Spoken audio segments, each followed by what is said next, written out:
Good evening, members. I hope everybody's doing well. Y'all know I appreciate you more than you can ever know.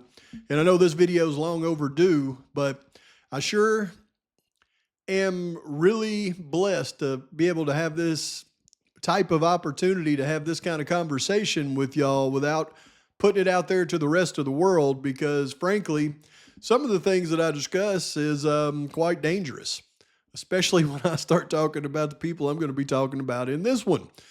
But it's, I have to do these videos because it keeps my mind fresh on the information that I'm bringing to you. By putting these things together, it helps me understand more about this case. And in this members only video, we're going to talk about Mr. Farley. And I'm putting out a video, you may have already seen it, where I go over some of the new things that I've discovered about Mr. Farley.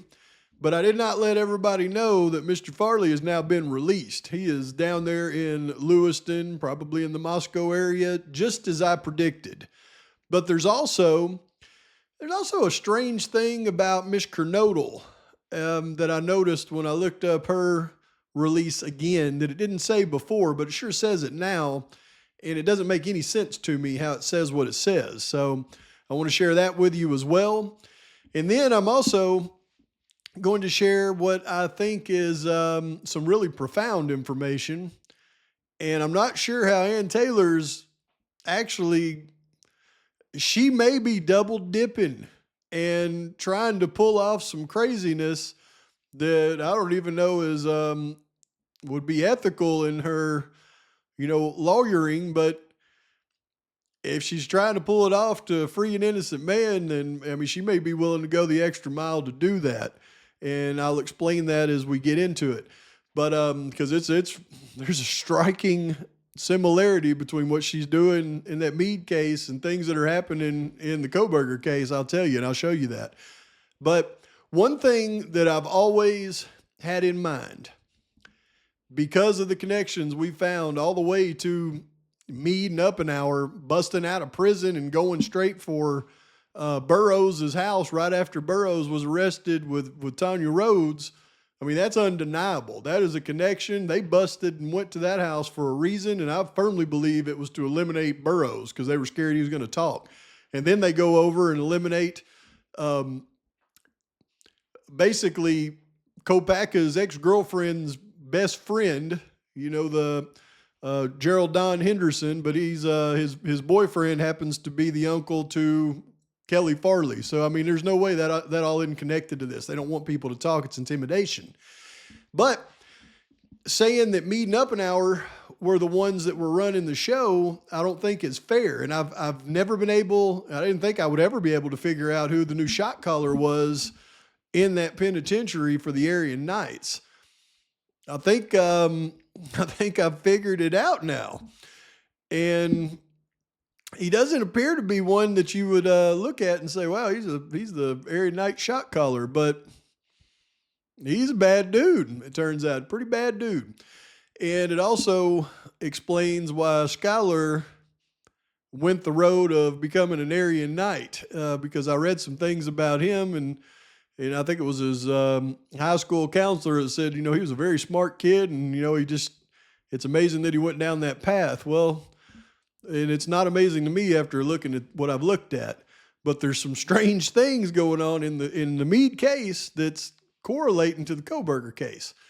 With all that being said, I'm going to give you a lot of craziness in this one. I hope you enjoy, and I just want to say thank you to all of you out there.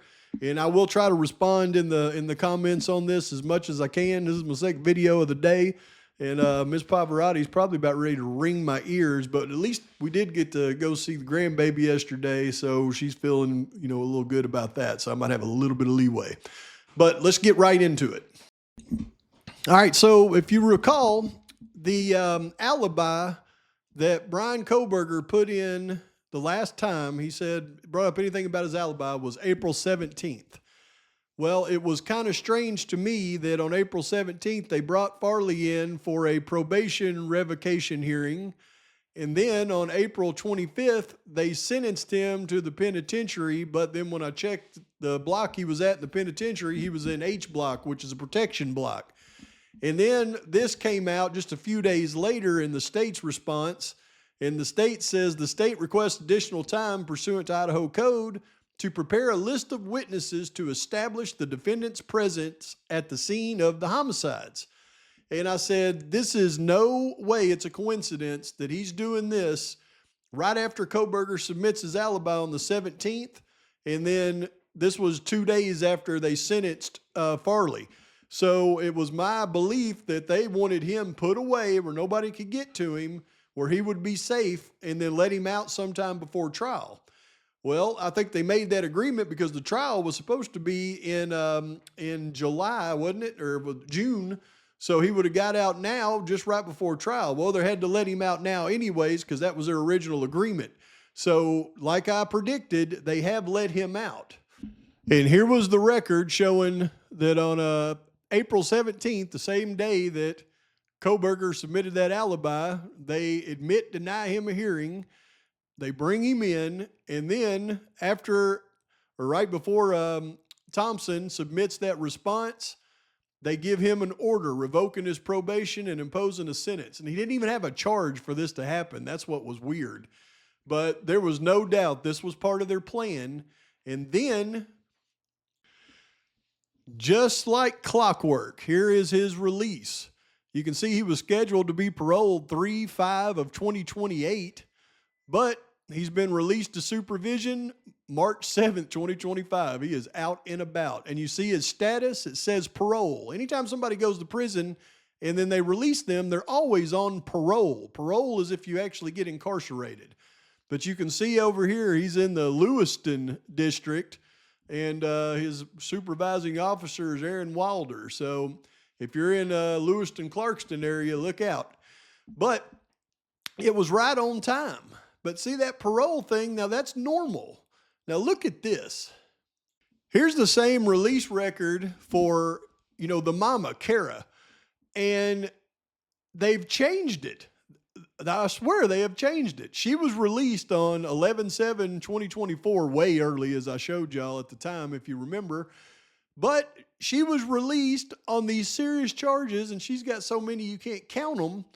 And instead of her being released and showing her on parole, her status is probation.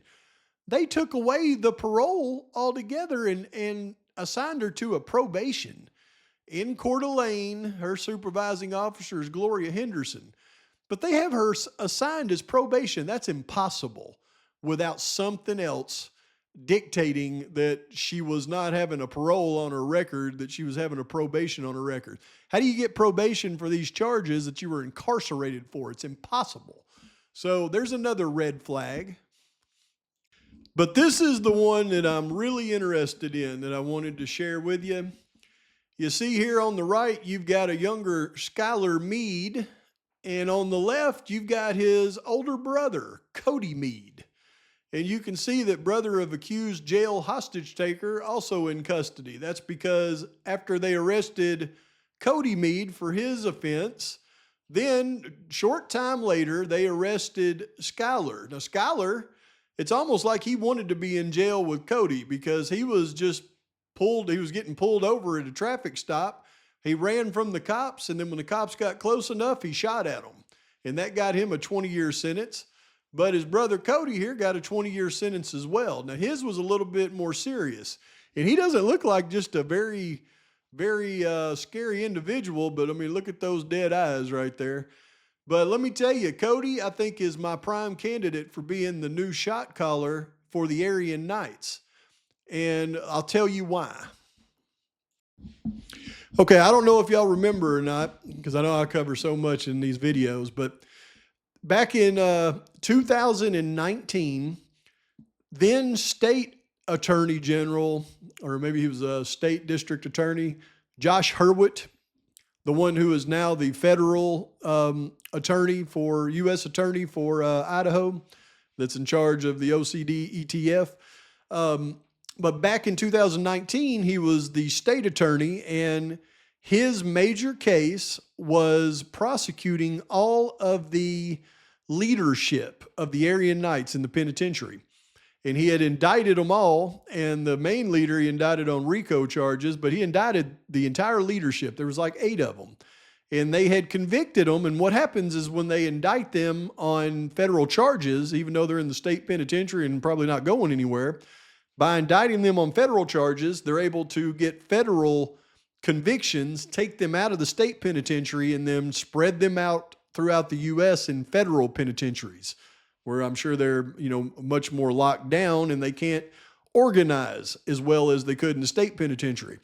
Well, what happens when they do that is it's like cutting the head off the snake, but that snake will just grow 2 heads in its place. So by removing the entire leadership in 2019, that created a void. And that's what I've been trying to figure out, is who filled that void? Who became the new shot caller for the Aryan Knights? Because they would be the one to give the go-ahead on something like the Idaho 4 atrocity. And all the things that have taken place since then points to the fact that the shot caller probably called the shot on that. So I've been trying to figure out who the shot caller is now, and it's quite possibly Skyar Meade's a few year older brother, the little guy, Cody Meade. Let's take a look at some of his past work that he's done and see if he fits the bill. Now, this is 2016 there in, I think it's Twin Falls, where this little lady's working her gas station register, and in comes Cody Meade. And he walks up and puts his gun on her and says, "Give me the money." So she goes over and she's trying to get her cash register open. And he's got his gun. He's telling her, there's no volume, but he's telling her, come on, or I'm going to put a hole in you. She's having trouble getting the register open. He's like, "Come on now." So she gets the money out of the register, and, she's frantic right here. Got a crazy guy saying he's going to put holes in her. Gets all the money, gives it to him. He says, "Get me the money out of the other register." I mean, he wasn't in any hurry here. So she was trying to get the other register open. Can you imagine how nerve-wracking it is trying to work that computer to open the register right then? And then she pulls all the cash out, gives it to him. He says, "Go get me some cigarettes." She brings him a couple of cartons of cigarettes, and he puts it in his bag, and then he just takes it and he leaves. Now, that was really just the start of that, because once he was arrested for that, his charges really began to stack up. Man in jail allegedly breaks window after flooding cell. Check him out here. This is Cody Meade, Skylar's older brother. And this was right after he was arrested for that robbery. Said a man held on a robbery charge in the Twin Falls County Jail was charged with injuring the jail after allegedly breaking a window, injuring the jail. Cody W. Meade, 26 at the time, was arraigned in Twin Falls County Court Friday after allegedly breaking a window in one of the attorney visiting rooms on July 23rd at the James R. Munn Adult Detention Center in Twin Falls.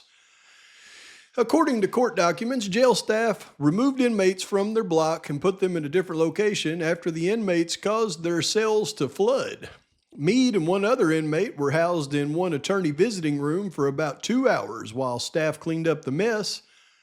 When staff removed the inmates from the room, they discovered the damaged window, court documents said. The inmates said that was because of the condition of the window when they were put in the room. Police looked at the video at about 11:32, could hear as pressure is applied to the glass with someone banging, and could hear one inmate say, "It was like that." Moments later, an inmate says, "What would it be?" And the other inmate replied, "Injury to state property."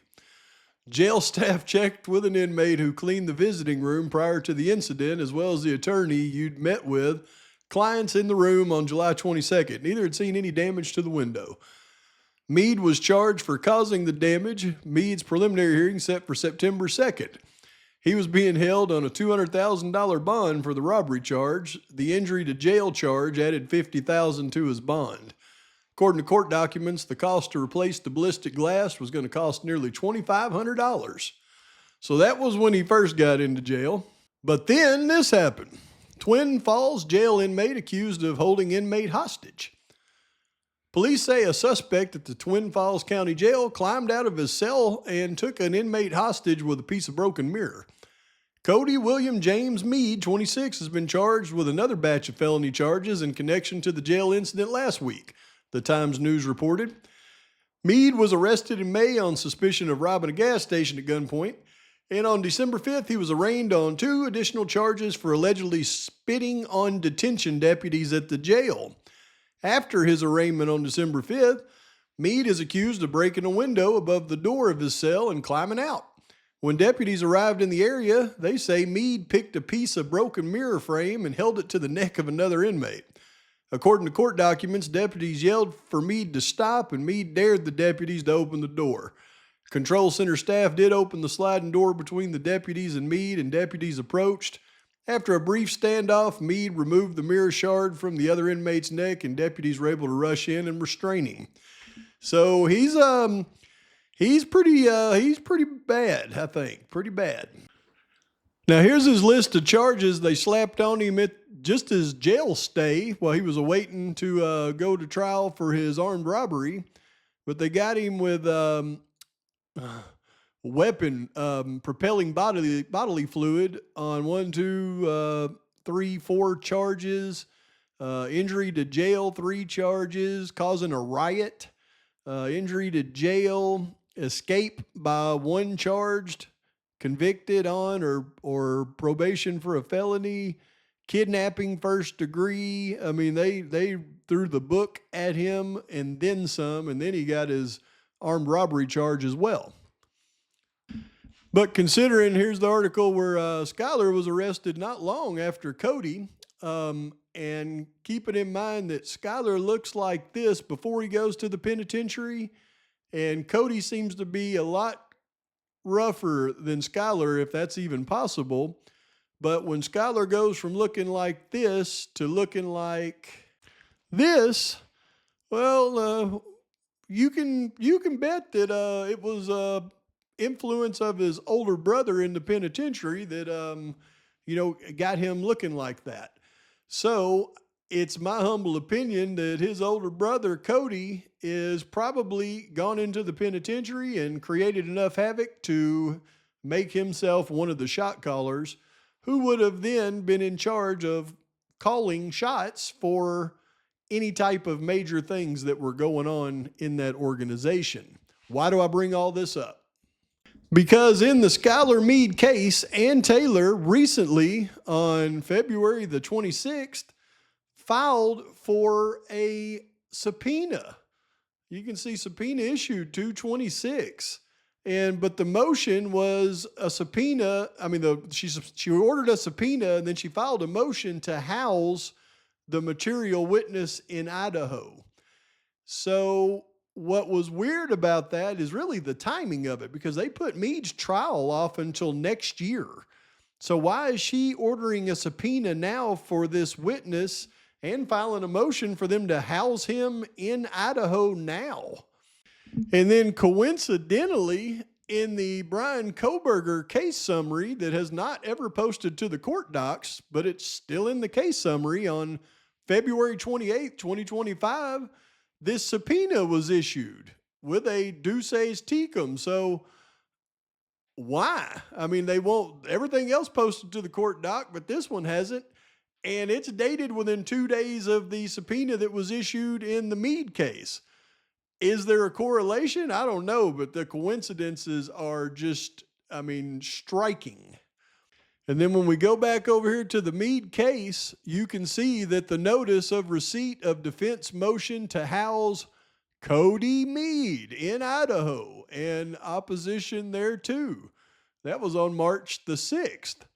And then as we go down here, we'll see in these comments, defense motion to house material witness in Idaho. Second motion, modify housing, and second motion for independent analysis. So that she wants to house this material witness. And that's where I went, whoa, material witness. So I thought to myself, wait a minute, maybe this material witness is some type of mitigation. Maybe she wants Cody Meade there to testify that him and Skylar was abused as children to help in, removing the death penalty. But then I looked this up. It said, no, a material witness is not used for mitigation. Rather, they are individuals whose testimony is deemed crucial to a criminal case and are secured to ensure their appearance in court, not to present evidence for a more lenient sentence. So that means that Cody Meade is going to testify to something crucial in a criminal case. Now, keep in mind, he's in the penitentiary, and he's been in the penitentiary for the last 9 years. So the fact of all of that going through right at the time that the defense is about to post their response to the state's motion in limine regarding excluding alternate suspect evidence, well, what if Ann Taylor just really went out there on the alternate suspect? She not only has alternate suspect evidence, but she has somebody willing to testify as a material witness to where the shot was called, and has somehow maybe worked out a deal where she can bring that into the trial and at the same time get rid of the death penalty for Skylar. Is she that slick? I don't know, but those are some weird coincidences. And it would be a storybook ending to this thing, but I don't know. We'll just have to wait and see. But as I went through and looked at all that, I said, I got to let my members know. So tell me what you think in the comments. And then thank you so much for being a member. I look forward to talking to you again real soon. Y'all have a wonderful evening. Thank you so much, members. God bless.